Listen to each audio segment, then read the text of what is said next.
Sales gardener में आपका स्वागत है। आज का वीडियो में आपके साथ लेकर आया हूं एक बहुत ही इंपॉर्टेंट टॉपिक पे, किसानों का टॉपिक है। अगर आपको याद है तो ईयर ऑफ 2020 में गवर्नमेंट नया बिल लेके आई थी, एग्रीकल्चर एक्ट। तो वो क्या थे शायद बहुत सारे लोगों को नहीं मालूम था, लेकिन मैं आज वो टॉपिक पे विस्तृत से चर्चा करूंगा। तो बने रहिए वीडियो में मेरे साथ अंत तक। और पहली बात यह है कि जो 3 एक्ट आए थे ना, उसको समझने के लिए थोड़े से जो टर्म्स है ना वो मैं आपको समझा देता हूँ। फॉर एग्जाम्पल, अगर किसान अपनी फसल रेडी करता है तो वो कहाँ जाके बेचता है? तो हमारी जो करंट सिस्टम है ना वो 3 तरह की है।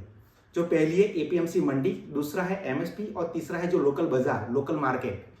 अब लोकल मार्केट का तो आपको पता ही है कि जब फसल रेडी होती है तो वो किसान क्या करते हैं कि वो अगर कम मात्रा में फसल हो तो किसान क्या करता है, वो लोकल मार्केट में जाता है और अपनी फसल को बेच देता है। लेकिन अगर वो ज़्यादा हुई तो फिर वो कहाँ बेचेगा? तो गवर्नमेंट ने लॉन्च किया एपीएमसी। अब एपीएमसी क्या है, कैसे वर्क करती है, मैं आपको बता देता हूँ। APMC agriculture produce market committee, ये इसका फुल फॉर्म है। तो एपीएमसी क्या होती है कि स्टेट गवर्नमेंट हैंडल करती है। तो उसमें क्या होता है, सब तरीके की फैसिलिटीज होती है, जैसे कि वेयर हाउस, कोल्ड स्टोरेज, सब फैसिलिटीज देती है। तो उसमें क्या करना है, किसानों को सिर्फ अपना माल खुद के ट्रांसपोर्ट से वहां आना है और बेच देना है। अब एपीएमसी कैसे वर्क करती है मैं आपको बता देता हूं। तो उसमें क्या होता है, जब किसान अपना माल लेके, फसल लेके वहां पे पहुंचता है तो वहां पे एक एजेंट होता है। एजेंट मतलब एक कमीशन एजेंट। उसका क्या काम होता है कि जैसे फसल वो आती है ना, उसका लोडिंग और लोडिंग से लेके पूरा प्रोसेस को हैंडल करना। और उसके बाद एक नीलाम करता होता है। उसका भी काम क्या होता है, जो बीडिंग होती है ना उसको फिर वो हैंडल करता है। तो उसमें क्या होता है कि बहुत सारे बीडर्स आए हुए होते हैं। जो बीडर्स ज्यादा बोली लगाएगा ना तो किसान अपना माल उसको बेच देगा। लेकिन अगर एपीएमसी इतनी अच्छी तरीके से वर्क करती होती तो जो किसान थे फिर भी वो आज उसकी जो हालत है ना वो ऐसी नहीं होती। तो लूफॉल्ट कहाँ है, दिक्कत कहाँ होती है? तो दिक्कत ये होती है ना कि जो बीडर्स होते हैं ना वो पहले ही म्यूचुअली समझ लेते हैं, जो प्राइस होती है ना वो पहले ही समझ लेते हैं। फॉर एग्जाम्पल, अगर मैं सिंपल भाषा में आपको समझाऊं कि जो आईपीएल क्रिकेट, जो इंडिया की जो लीग है, वो उसमें क्या होता है कि अगर विराट कोहली जो बेंगलोर से खेलते हैं, अगर उसकी बेस प्राइस 2 करोड़ है, 2 करोड़, अगर बेंगलोर और पंजाब के बीच में उसकी बिडिंग हुई तो उसका अगर रेट चला गया 15 करोड़ के ऊपर, आप समझ लीजिए। लेकिन अगर वो दोनों जो ऑनर्स अगर पहले से ही म्यूचुअली समझ लेते ना तो उसकी जो रेट है ना उसको 15 करोड़ के ऊपर नहीं मिलती। तो यही एग्जैक्टली जो हालत है ना अभी किसान की है। और दूसरी जो दिक्कत आती हुई है वो क्या है कि हर जो एजेंट है ना उसको 6% कमीशन मिलता है हर एक डील का।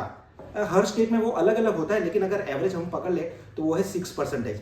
तो अगर फॉर एग्जांपल एक प्याज है, अगर प्याज को हम 100 रुपीज में बेचे तो उसमें से 94 रुपीज मिलने चाहिए किसान को और 6 रुपीज मिलने चाहिए एजेंट को। लेकिन होता क्या है, वो एजेंट क्या करता है, वो 100 रुपीज में वो किसान से खरीद लेता है और वही प्याज वो 180 में बेच देता है। तो एक्चुअल में 169 मिलने चाहिए किसान को और 10 मिलने चाहिए एजेंट को। लेकिन होता क्या है, होता यह है कि 96 मिलता है किसान को और 86 मिलता है एजेंट को। तो ये सारी दिक्कत एपीएमसी में आ रही थी। फिर गवर्नमेंट ने क्या निकाला, उसके ऑप्शन में एमएसपी निकाला। तो एमएसपी क्या है? एमएसपी का फुल फॉर्म है मिनिमम सपोर्ट प्राइस। वो कैसे वर्क करता है? तो एमएसपी क्या है, गवर्नमेंट एक रेट डिसाइड करती है हर एक क्रॉप का, उसके नीचे आप कोई क्रॉप नहीं बेच सकते। तो अगर आपको मार्केट में कम रेट मिल रहा है किसान को, तो किसान खुद का जो क्रॉप वो गवर्नमेंट में जाके एमएसपी के रेट पे बेच सकते हैं। अगर करंटली अभी के सिस्टम में बात करूं तो वीट का 1 क्विंटल का भाव है 2015 और वो बढ़कर हो गया है 2125। तो अगर किसान को वो क्रॉप अगर बेचना है वो गवर्नमेंट पे आके एमएसपी पे बेच सकता है। लेकिन एक बात समझ लिए, एमएसपी सभी क्रॉप पे नहीं लगती। जो 23 एसेंशियल क्रॉप है उसी पे ही एमएसपी लगती है, उसके अलावा एमएसपी नहीं लगती। अब एमएसपी पे क्या दिक्कत आ रही थी? दिक्कत ये आ रही थी कि जो रेट डिसाइड होता था ना उसके ऊपर लोगों ने रेट देना ही बंद कर दिया। इसके अलावा जो बिडिंग होती थी ना, वो बिडिंग की जो एमएसपी का रेट होता है ना उसके आसपास ही होती थी। हालांकि वो जो दूसरे जो लोकल साहूकार वो भी यही कहते थे कि अगर एमएसपी के रेट पे ही अगर आपको क्रॉप पे बेचना है यही बेच दीजिए। तो इससे क्या होता है कि जो फार्मर को, किसान को जो मिनिमल सपोर्ट प्राइस जो मिलती थी ना वो एक्चुअली नहीं मिल रही। और दूसरी बात यह है कि एमएसपी का जो रेट है ना पूरे स्टेट में सेम है, पूरे इंडिया में सेम है, लेकिन जो लागत है, वो कॉस्ट है, जो लेबर कॉस्ट है ना फार्मिंग की, वो हर स्टेट में अलग अलग है। इतनी सारी दिक्कतों के बाद भी किसान जब अपनी फसल रेडी करके एमएसपी पे बेचने के लिए जाता है तो वहां पे क्या होता है, क्योंकि एमएसपी कौन हैंडल करता है, एमएसपी हैंडल करता है एफसीआई। अब एफसीआई कैसे वर्क करती है मैं आपको बताता हूं कि एफसीआई क्या करता है, जब किसान अपना माल लेके वहां पे पहुंचती है ना तो उसको कोई ना कोई बहाना लगाकर किसान को चक्कर लगवाया जाता है। अब जब चक्कर लगवाया जाता है तो किसान की जो फसल होती है ना उसकी जो मूल्य होती है, जो वैल्यू, वो दिन ब दिन घटती जाती है। और दूसरी भी एक चीज कि उसको जो क्रॉप होती है ना उसको खराब होने का भी डर लगता है। और अगर किसान ने अगर लोन लिया है तो हर दिन उसका इंटरेस्ट जो जाता है तो किसान ज्यादा दिन वेट नहीं कर सकता, इसीलिए उसको जो भी रेट मिलता है किसान उसको बेच देता है। फिर होता क्या है, वही अधिकारी वो ही क्रॉप को कम दाम में वो खरीदता है और फिर वो क्या करता है, गवर्नमेंट का जो रजिस्टर होता है ना उसमें एमएसपी का रेट चढ़ा देता है। और गवर्नमेंट ने खुद एक्सेप्ट किया है कि एमएसपी अब गवर्नमेंट पे बोझ बन चुकी है, क्योंकि एमएसपी कम रेट में गवर्नमेंट को खरीदना पड़ता है और राशन कार्ड को देना पड़ता है। तो ये तीन जो है वो लोकल बाजार है जिसके बारे में मैं आपको इसीलिए बताया क्योंकि अभी 3 एग्रीकल्चर जो एक्ट है ना उसको समझने के लिए आपको इजी पड़ेगा। अब मैं बता देता हूं कि बिल क्या था। जब parliament of India introduce this bill on the year of 2020, so Lok Sabha also approved this bill on the year of 2020, September of 17, that was the 17th date. And on this Rajya Sabha also approved this on the date of 20, I guess. Okay, and then Ramnath Kovind, president of India, who was also gave his assent. Okay, लेकिन क्या हुआ, उसके बाद किसानों ने protest करना शुरू हो गया। उसकी शुरुआत हुई पंजाब से, धीरे धीरे हरियाणा से, फिर पूरे हिंदुस्तान में उसका प्रोटेस्ट होना शुरू हो गया। ये क्यों हुआ था, इसके पीछे क्या प्रॉब्लम थी? ट्रांसपेरेंसी नहीं थी, कम्युनिकेशन गैप था, अवेयरनेस नहीं था, क्या दिक्कत थी? तो वो 3 लोग, गवर्नमेंट क्या सोच रही थी, किसान क्या सोच रहे थे, मैं आपको बताता हूं। जो पहला जो बिल था वो था farmer produce trade and commerce bill. ये जो विधेयक है उसका जो गवर्नमेंट ये सोचती थी कि इसके जरिए किसान की फसल को स्वतंत्रता देना, मतलब वो एपीएमसी के बाहर भी अपनी फसल को बेच सके और पूरे स्टेट में, दूसरे स्टेट में भी बेच सके और पूरे इंडिया में वो स्टेट अपनी फसल को बेच सकता है। और एक वो ये सोचते थे कि कोई भी सेल्स परचेस टैक्स कोई भी गवर्नमेंट नहीं लेगी किसानों पे। और दूसरा कि किसान को ई ट्रेडिंग मंच उपलब्ध करवाया जाएगा, इससे इलेक्ट्रॉनिक माध्यम से सुनिश्चित व्यापार की सुनिश्चितताओं को घटित किया जाएगा। इससे क्या होगा, जो किसान जो है ना खरीदार से सीधा जुड़ जाएगा और उसकी जो फसल की जो मूल्य है ना वो उसमें बढ़ोतरी आएगी। लेकिन इसके विपरीत किसान क्या सोचते थे, किसान ये सोचते थे कि अगर हमारी फसल को एपीएमसी के बाहर बेचना पड़ा तो फिर क्या होगा कि शुरुआत में हमें अच्छे से मूल्य में वो हमारा फसल को प्राइस मिलेगी, लेकिन धीरे धीरे एपीएमसी घाटे में जाएगी और कोई भी एपीएमसी मंडी घाटे में लॉस में नहीं चलेगी, तो एपीएमसी बंद हो जाएगी। और दूसरा क्या होगा, जो एमएसपी रेट पे भी खरीदारी बंद हो जाएगी। तो एमएसपी रेट एक ऐसी चीज है वो किसान को सिक्योरिटी देता है, मतलब मिनिमल प्राइस देता है। वो अगर खरीदारी बंद हो गई तो किसान उसमें इनसिक्योरिटी फील करेगा। दूसरा कि जो सही कीमत की जो प्रणाली का कोई सुनिश्चित वो नहीं दिया गया, इससे फिर क्या होगा कि निजी क्षेत्र की जो प्रणाली ना उसको उसमें हस्तक्षेप करेगी, तो फिर कीमतें जो तय करने में भी उसको दिक्कत आ सकती है। तो इसी की वजह से ये विरोध है। अब दूसरा बिल क्या है, दूसरा बिल ये है कि farmer agreement of price assurance and farm service bill.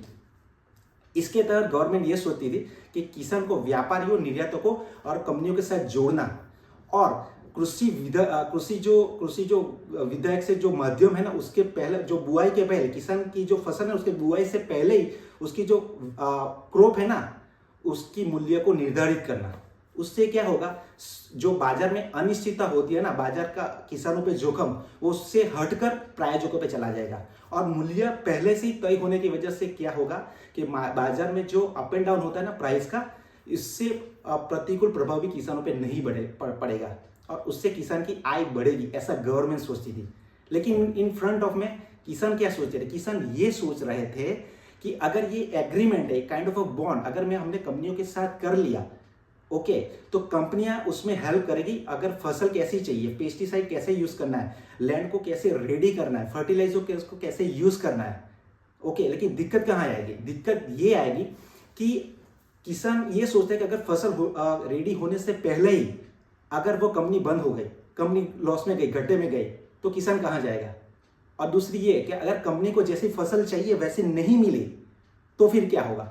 तो फिर वही कोर्ट कचहरी का चक्कर। और आपको पता है, अगर कोर्ट कचहरी के चक्कर में किसान को खड़े रहना और जीतना, एक बड़ी के कंपनी से सीईओ डायरेक्टर के सामने जीतना, इसका जवाब मुझे नहीं देना, आपको पता है बहुत ही डिफिकल्ट है।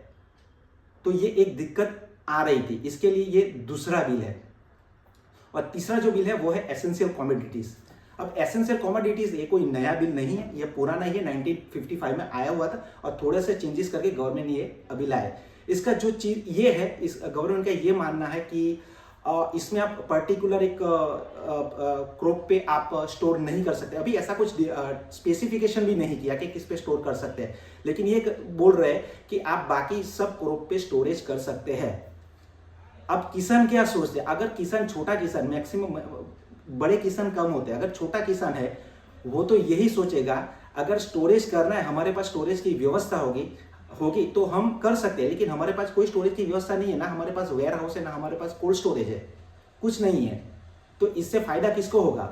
बड़ी सी कंपनियों को ही होगा। तो किसान यही सोच रहे कि स्टोरेज करने से ये बिल बड़े कंपनियों के लिए ही है, क्योंकि वही फिर क्या करके स्टोरेज करके फिर वो मन चाहे वो आर्टिफिशियल वो प्राइस डेवलप करेंगे और फिर वो ज़्यादा दाम में बेचेंगे।